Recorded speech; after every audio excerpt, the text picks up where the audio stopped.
important aspect to deeply think about is yes, high sensitivity to initial conditions lead to massively different outcomes in the end. That's like the fundamental nature of chaos.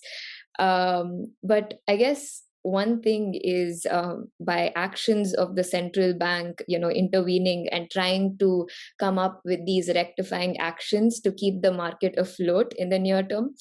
It's kind of disturbing the natural flow of things. It's kind of like someone's coming in between the natural evolutionary system and changing the course of things.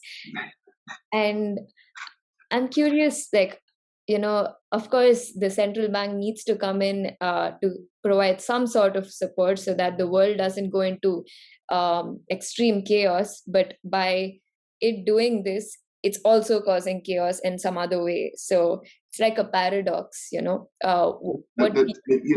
sorry to interrupt, but Yep. you're actually doing a better job of explaining the book than I am. And what we say in the book, I think the first page is, why do the markets hang on every word of central bankers like it's the word of God, like it's come down from heaven? Well, it's because what you said, in the short term, they do seem like gods. They have the power to stabilize markets and to to change the distribution of wealth. But in doing that repeatedly, they are creating conditions where they'll eventually completely lose control of the system.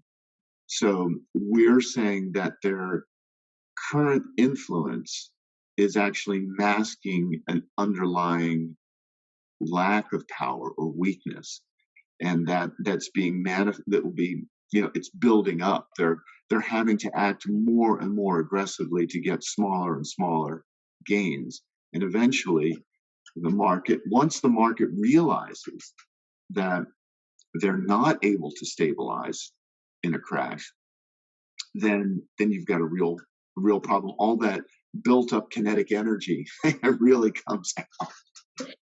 So Right. we'll see. I'm not, my intention isn't to sort of like be scary or anything. I just feel like that's the world that we've, find ourselves living in.